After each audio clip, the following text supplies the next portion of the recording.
U.S. just leaked Russia's secret military plan. Putin's response. Something just surfaced that was never supposed to exist outside locked rooms and classified briefings. Not a rumor, not a careless slip. This was buried intelligence, information meant to stay sealed, now suddenly out in the open. And the most important thing to understand from the very start is this. It didn't leak by accident. What happened here wasn't a failure of security. It was a choice. U.S. intelligence deliberately exposed Russia's next military move, fully aware of the risks, fully aware of the consequences. That alone tells you how serious the moment is. Governments do not burn intelligence lightly. They don't reveal plans, methods, or timelines unless the alternative is worse. And in this case, Washington decided silence was more dangerous than exposure. This wasn't an act of panic. It was a strategic strike, one carried out not with missiles or troops, but with information, the kind of strike designed to stop something before it happens, to disrupt momentum before the first shot is fired. Within hours of the disclosure, emergency meetings were triggered across NATO. Ukrainian forces went on heightened alert. And inside Moscow, something far more unsettling happened: uncertainty. Because when a plan is exposed before it unfolds, the entire equation changes. Surprise disappears, confidence erodes, control slips. That's what makes this moment different from past intelligence leaks. This wasn't about embarrassing an adversary after the fact. This was about intervening in real time, forcing Russia to confront a choice it didn't expect to make so soon. Proceed under full global scrutiny, or pull back and reveal weakness. At its core, this is a story about how modern warfare has evolved. Power is no longer measured only in tanks and missiles, but in timing, exposure, and psychological pressure.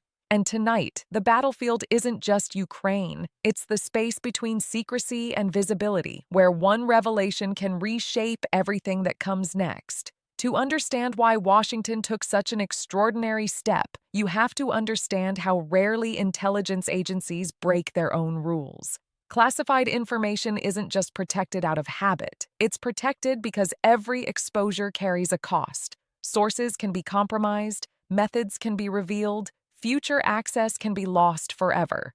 Normally, even the hint of that risk is enough to keep information locked away.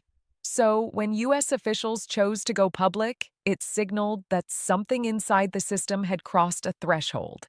According to multiple intelligence assessments, the issue wasn't simply what Russia was planning, but how soon it could happen. Analysts weren't looking at a distant scenario or a long-term buildup. They were watching a compressed timeline, days, not weeks. In intelligence terms, that changes everything. Diplomatic warnings become too slow. Quiet deterrence becomes unreliable. Waiting for confirmation risks allowing momentum to carry an operation past the point of reversal. That's when the internal alarms went off. Emergency consultations began almost immediately inside the White House, the Pentagon, and NATO headquarters.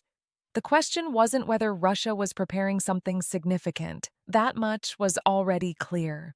The question was whether keeping the information secret would actually make the situation safer, or whether it would allow a major escalation to unfold without warning. This is the moment where Washington broke protocol.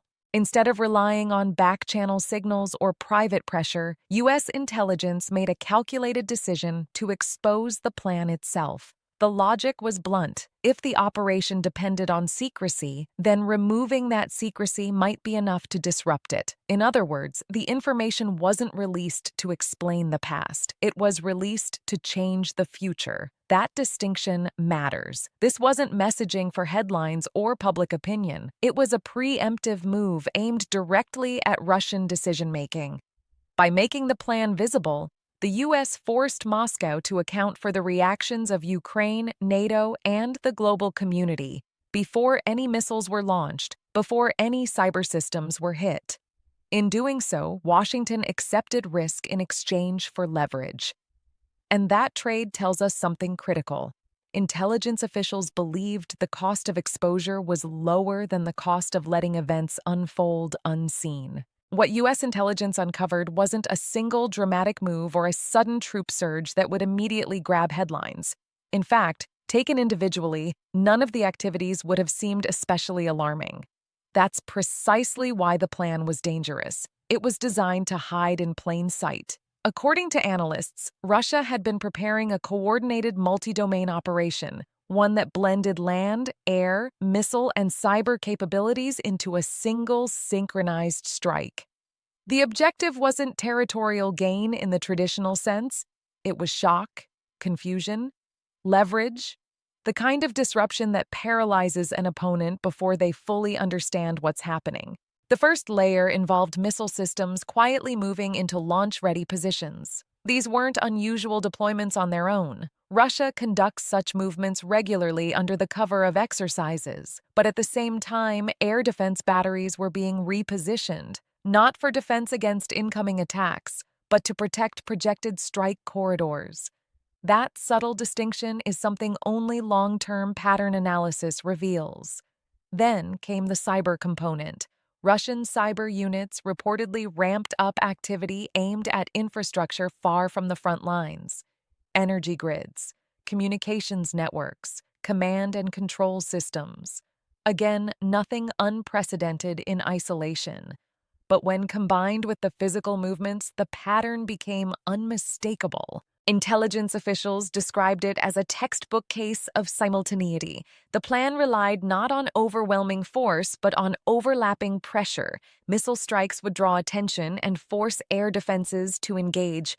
While Ukrainian forces focused upward, cyber operations would degrade communications and energy supply, disrupting coordination at the worst possible moment. Air operations would then exploit the chaos, probing defenses and testing response times, both Ukrainian and NATO. This wasn't improvisation. It was a rehearsed playbook refined through years of exercises and past operations. A system designed to move fast, strike across multiple domains, and seize initiative before defenders could adapt. What made this discovery so alarming wasn't just the complexity of the plan, but how close it appeared to execution. The pieces weren't theoretical, they were already in motion, and once analysts connected them, the conclusion was unavoidable. This was not preparation for someday. This was preparation for soon. What ultimately forced Washington's hand wasn't just the sophistication of the plan, but the clock attached to it.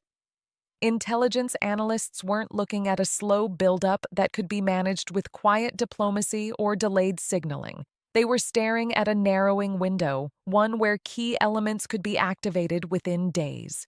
In crises like this, time isn't just a factor, it's the factor. Once that timeline became clear, the usual playbook stopped working. There was no guarantee that private warnings would be heard or believed, no assurance that back-channel pressure would arrive in time, and no margin for waiting until the first signs of execution appeared on radar screens or in cyber logs. By then, the moment to prevent escalation would already be gone. This is where the logic of the leak becomes unmistakable. Exposing the plan before it unfolded wasn't about revealing intelligence for its own sake. It was about interrupting momentum. Military operations rely on sequencing, each phase setting the conditions for the next. When that sequence is disrupted early enough, the entire operation can stall or collapse before it begins. That's what Washington was trying to achieve. By going public, U.S. officials accelerated everyone else's timeline at the same time. NATO allies were briefed almost immediately. European governments raised alert levels. Ukrainian commanders didn't wait for formal confirmation. They adjusted positions, expanded air defense coverage, and shifted surveillance patterns across multiple regions. These weren't symbolic moves. They were precise, informed responses designed to blunt an attack before it reached its intended effect. At the same time, NATO had to walk a careful line. The goal wasn't provocation, it was deterrence. Intelligence sharing intensified along the alliance's eastern flank, but every move was calibrated to avoid triggering the very escalation the leak was meant to prevent. In short, the exposure transformed a hidden countdown into a shared one. Instead of Russia controlling the tempo in silence, multiple actors were now operating on the same clock. And once that happens, the side relying on secrecy loses its most important advantage. The most powerful weapon Russia brought into this moment wasn't a missile system or an air wing. It was surprise. For decades, Moscow has relied on operating just below the threshold of clarity, moving fast, denying intent, and forcing opponents to react rather than prepare. That advantage depends entirely on one thing: being unseen until it's too late. The moment the plan was exposed, that advantage evaporated. Surprise isn't just about catching an enemy off guard. It shapes psychology. It creates hesitation, slows decision-making, and fractures coordination. When defenders don't know what's coming, they have to guess, and guessing is where mistakes happen. By revealing the plan in advance, Washington removed that uncertainty and replaced it with anticipation. The effects were immediate. Ukrainian forces began making quiet but significant adjustments across multiple regions. Air defense coverage expanded, surveillance assets were repositioned, cyber defense units shifted to full operational readiness. These weren't dramatic gestures meant for cameras. They were disciplined moves informed by intelligence, designed to neutralize an attack before it could generate shock. NATO responded just as deliberately. Intelligence sharing intensified. Monitoring along the eastern flank increased. Alliance planners focused on deterrence without escalation, signaling readiness while avoiding steps that could be misread as provocation. This was containment by preparation, not by confrontation. Inside Russia, the public response was predictably dismissive. State media called the reports Western propaganda. Kremlin spokespeople accused the U.S. of fear-mongering. But behind the scenes, the story looked very different. Intelligence intercepts indicated heightened security protocols across Russian military channels. Communication procedures were adjusted. Some units altered movement schedules. Those are not the actions of a force that believes nothing has changed. Analysts point to this moment as the psychological turning point. When a military realizes its operational security has been compromised, confidence begins to erode. Plans that once felt controlled now feel exposed. Commanders start second-guessing assumptions, and once that doubt sets in, the tempo slows. By stripping away surprise, Washington didn't just reveal a plan. It forced Russia to operate under scrutiny, the worst possible condition for an operation built on speed, ambiguity, and control. With the element of surprise gone, Vladimir Putin was left facing a dilemma with no clean exit. Every available option carried risk, and each one threatened a different pillar of the image he has spent decades constructing. This was no longer a purely military calculation. It was a test of authority, credibility, and control. The first option was to proceed with the plan as designed. On paper, that path preserved the appearance of resolve, but in reality, it meant launching an operation under full global scrutiny. Ukraine and its partners were now watching every movement in real time, prepared to counter as events unfolded. Any misstep would be amplified. Any failure would be undeniable. And failure, when the world is watching, is more than a tactical setback. It's humiliation. The second option was to delay or significantly alter the plan. Militarily, that might reduce risk. Politically, it carried a different cost. A pause would signal that Western intelligence had successfully disrupted Russian decision-making before execution. It would tell Russia's own military leadership that their secrecy had been compromised, and it would puncture the narrative of invincibility that state media has worked so hard to maintain. Neither choice was safe. Both weakened Putin's position in different ways. For a leader who relies heavily on the perception of strategic control, this kind of exposure is destabilizing. Putin's power has long been rooted in timing, acting when others are unprepared, denying involvement until facts are settled, and shaping narratives after the move is already complete. An exposed plan removes that flexibility. It forces explanations instead of denials. It invites scrutiny instead of confusion. Inside Russia's command structure, that pressure matters. When surprise disappears, confidence is replaced by caution. Commanders become defensive. Assumptions are re-examined. Momentum slows. One intelligence analyst summarized it bluntly. When secrecy collapses, so does the sense of inevitability. At this point, the battlefield extends far beyond Ukraine. It reaches into decision rooms in Moscow, where every next step risks revealing weakness, or worse, confirming it. What we're witnessing here is not just a tactical maneuver, but a shift in how power is exercised in modern conflict. Intelligence is no longer confined to briefing rooms and classified folders. It has become a weapon of deterrence in its own right, one designed to shape behavior before actions are taken, rather than respond after damage is done. Traditionally, deterrence relied on visible force, troop movements, military exercises, public warnings. But those signals often come too late or invite escalation. What Washington demonstrated in this moment is a different model: deterrence by exposure. Instead of threatening retaliation, the U.S. removed ambiguity. Instead of guessing Russia's intentions, it forced them into the open. This approach carries real risk. Intelligence leaks don't just reveal plans, they can expose collection methods, compromise sources, and degrade future access. These are costs intelligence agencies work their entire existence to avoid. That's why officials have emphasized that this decision was not taken lightly. It was weighed against a worse alternative, allowing a rapid, multi-domain escalation to unfold without warning, potentially dragging multiple actors into a crisis with far less room for de-escalation. By exposing the plan early, Washington believes it narrowed Russia's options. It didn't stop Moscow from acting, but it constrained how and when that action could occur. That constraint matters. When intentions are public, every move carries reputational consequences. Every escalation must be justified. Every delay becomes visible. This tactic isn't new, but it's becoming more prominent. We've seen elements of it before, prior to major invasions, during missile tests, and in cyber conflicts where attribution itself becomes a strategic tool. What's different now is the speed and precision.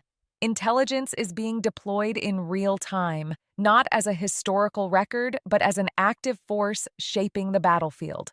In this sense, the leak wasn't meant to end the conflict. It was meant to change the decision environment, to replace secrecy with pressure, to force calculation where momentum once ruled. And in doing so, it underscores a hard truth of modern warfare.